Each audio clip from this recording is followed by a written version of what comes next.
Baik, kali ini kita akan bahas salah satu vulnerability tapi yang adanya di client side. Jadi di sisi klien ya. Kalau yang kemarin yang SQL injection itu kan di sisi server. Nah, kalau di sini ada satu vulnerability yang namanya XSS ya, yaitu cross site scripting.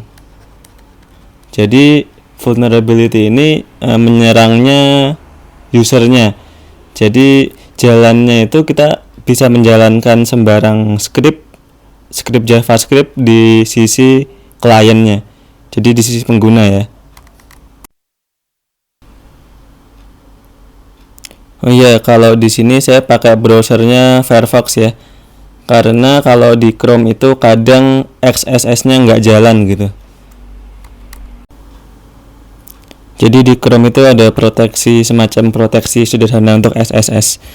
Nah, kalau di contoh aplikasi ini saya pakai Simple Block 2. Ini seperti aplikasi pada materi SQL injection yang terakhir.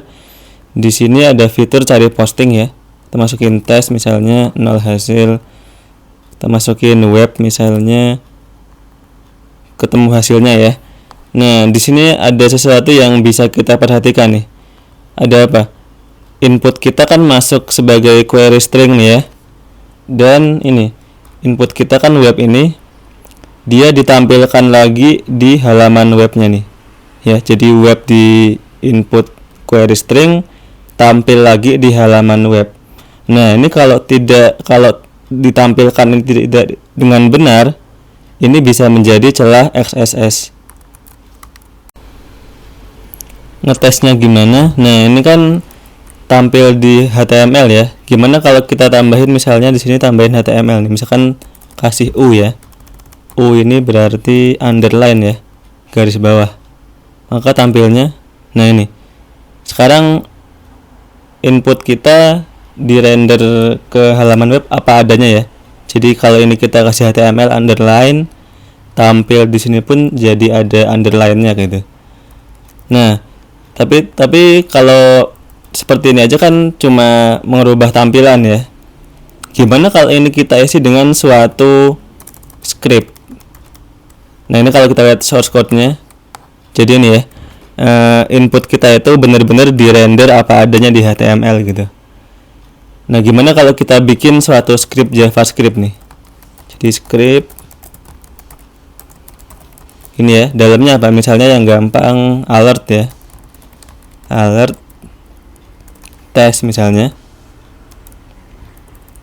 Alert atau alert angka ya, 1 2 3 4. Enter.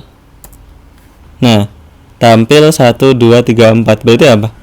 Berarti script ini jalan dong ya. Berarti sesuatu yang kita masukin ke URL ini benar-benar akan dijalankan di sini di browser gitu. Dan ini kalau kita lihat source code-nya, nah ini ya. Script alert tadi itu di render apa adanya. Jadi ya oleh browser akan dieksekusi ya. Nah, jadi apa?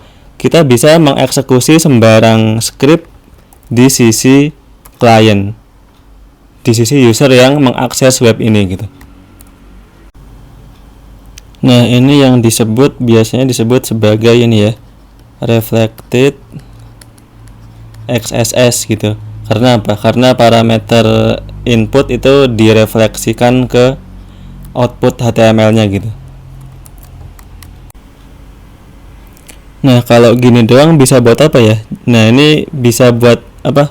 Karena dia dijalankannya di sisi user yang mengakses web ini, maka ini bisa dipakai buat macam-macam ya. Kan dia bisa menjalankan sembarang script gitu. Biasanya sih dia bisa dipakai buat mencuri session ya. Dia bisa mencuri cookies dari user lain yang sedang login gitu.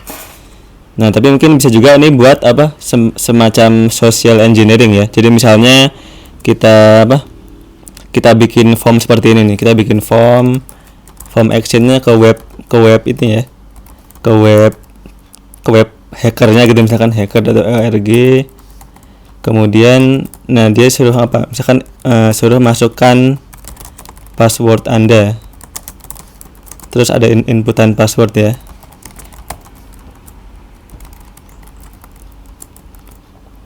terus ada tombol submit.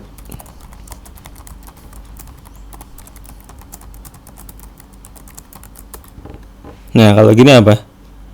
Nah, user yang nggak sadar, dia nanti pasti akan ini ya, mungkin dia akan memasukkan passwordnya dan disubmit. Nah, nanti kan dia akan diarahkan ke website yang dikontrol oleh si penyerang itu gitu.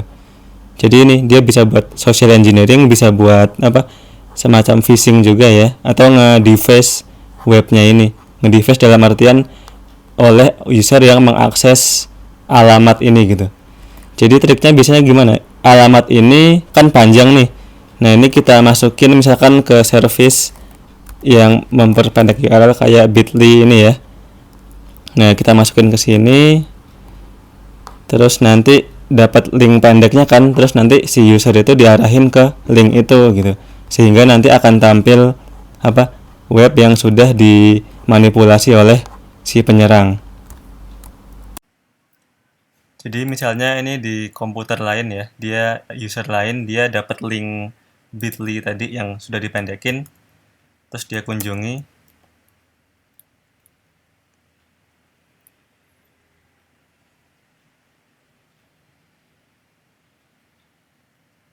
Nah, dapat ini ya, ya udah dia sekarang bisa ditipu nih, dia sudah masukin passwordnya gitu. Jadi ini XSS bisa buat memodifikasi halaman yang tampil di sisi user. Jadi di sini memang yang dieksploitasi usernya ya, bukan servernya. Oke, itu tadi yang reflected XSS. Coba sekarang kita lihat di menu guestbook ini. Nah, ada input lagi nih ya. Nah, tapi bisa nggak ini kita XSS-in gitu? Coba nih, jadi misalkan kita masukin tes, terus di sini kita masukin HTML ya. Misalnya bold testing, terus kita kirim, tersimpan. Nah, jadi ya HTML-nya ke render ya. Nah, kalau di sini ini yang biasa disebut sebagai ini ya, stored XSS. Karena apa? Karena yang tadi kita masukkan itu kan tersimpan di tempat dia gitu. Gimana kalau kita masukin script? Jadi misalkan halo, kemudian script ya. Misalnya tadi alert XSS gitu. Kirim, pesan tersimpan, back. Nah, langsung keluar alertnya ya. Jadi apa? Kalau ini kita kunjungi halaman guestbook ini, enter, dia akan selalu tereksekusi lagi gitu. Karena apa? Kalau kita lihat source code-nya, ini ya, script tadi itu, nah ini scriptnya masuk ya. Scriptnya itu kan tersimpan di database ya. Nah, sehingga ketika halaman guestbook ini dikunjungi oleh siapapun usernya, dia pasti akan mendapat pesan seperti ini. Jadi kalau ini cuma mengganggu aja ya, annoying ada pesan alert seperti ini kalau dikunjungi guestbooknya. Tapi ini sebenarnya bisa dibikin lebih serius lagi gitu, yaitu untuk mencuri cookie. Jadi karena tadi tersimpan scriptnya, meskipun ini dikunjungi oleh user lain di browser yang lain, di komputer yang lain, ketika dia kunjungi guestbook, nah akan muncul alert seperti ini ya, dia akan kena juga gitu. Jadi efeknya ke semua user yang mengunjungi halaman ini. Bahkan nanti kalaupun ada admin yang ngelihat ini pun juga akan kena ininya, kena pesan XSS ini. Mungkin bisa kita bersihkan dulu ya ininya. Jadi karena tadi ini setiap kali kunjungi guestbook keluar alert seperti ini kan agak mengganggu, kita hapus dulu yang itu. Yang ini ya, ini bisa kita hapus dulu. Nah, sekarang gimana cara kita bisa mencuri session orang lain gitu, cookie orang lain. Jadi konsepnya gini ya. Ini kan web yang vulnerable XSS yang yang contoh blog tadi. Nah, si penyerang dia menginjek script ini ya, dia menginjak suatu script ke buku tamu, ke guestbooknya. Nah, script ini mengandung apa? Mengandung perintah untuk mengirim cookie ke server hackernya. Jadi kan kalau di JavaScript kita bisa pakai ini ya, dokumen.cookie ya. Nah, di sini dibikin sehingga apa? Sehingga dia membuat request ke server hackernya ini dengan membawa dokumen cookie-nya ini. Jadi ketika admin yang lagi login mengunjungi web guestbook yang ada script buat ngirim cookie, maka apa? Cookie ini akan tersimpan di dalam server si hackernya ini. Jadi cookie admin dia akan tersimpan kekirim di sini gitu. Nah, cookie-nya ini bisa dipakai oleh si hacker untuk apa? Untuk mengakses web ini sebagai admin, padahal dia bukan admin dan nggak tahu user atau passwordnya gitu. Nah, ini yang disebut juga biasanya sebagai ini ya, session hijacking. Jadi mencuri session orang gitu. Ya, untuk contoh ini saya menggunakan server ini, saya pakai contoh ini ya, alamat web ini.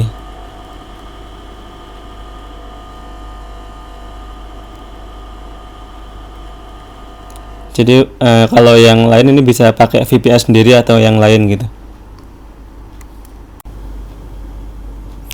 Nah, di sisi server yang mau merekam cookie curian ini, kalian bisa bikin script PHP atau apa, atau kalau mau simpel bisa ini aja pakai ini ya, Python simple HTTP server. Kita jalankan di port 8080 misalnya. Enter. Nah, nanti di sini script ini kita arahkan ke server ini port 8080 dengan parameter cookie-nya. Dokumen cookie nanti akan dikirim ke sini gitu. Nah, terus apa script yang harus dijalankan di sisi browser sehingga kalau ada admin login dia mengunjungi guestbook terus kekirim cookie-nya. Nah, antara lain kita bisa bikin seperti ini ya. Jadi misalkan payloadnya seperti ini. Jadi script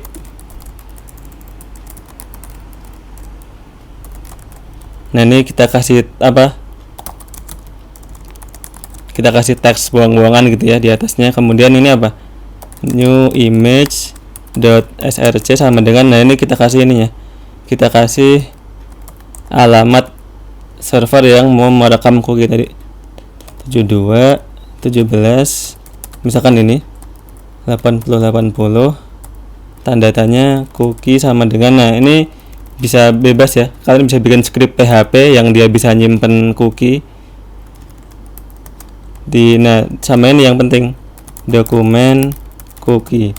Jadi ini dokumen cookie ini kan nanti ketika dia eksekusi di sisi admin bakal berisi cookie-nya admin kan ya. Nah, jadi ini nanti cookie ini akan masuk ke parameter dan akan dikirim ke server ini gitu. Jadi seperti itu idenya. Nah, jadi ini payload ini kita masukin ke guestbooknya ya. Jadi nama misalkan, terus nah ini kita masukin ke sini scriptnya tadi. Oke, masuk, kirim. Nah, udah itu ya. Nah, nanti harusnya ketika admin ngebuka halaman guestbook, dia kan akan membuat request ke server kita ini kan. Nah, sehingga nanti kita akan dapat cookie-nya gitu. Oke, ini adminnya misalnya ya, dia mau login nih, login ke admin.php kan, dia masukin password yang sah.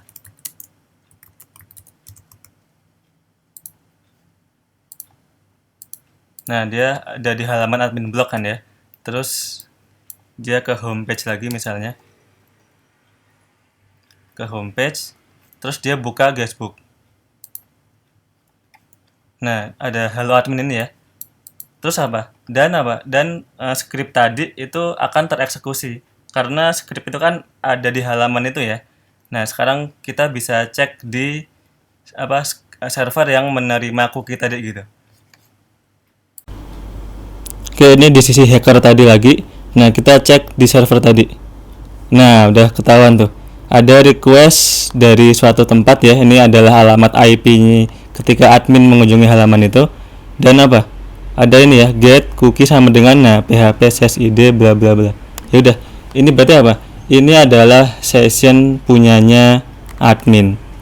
Kita bisa pakai cookie ini, kita pakai cookie di halaman web tadi, sehingga nanti kita otomatis akan menjadi admin gitu. Karena kita pakai cookie-nya admin, kita otomatis akan seolah-olah login sebagai admin. Nah, buat membuktikan kita bisa buka di browser lain ya.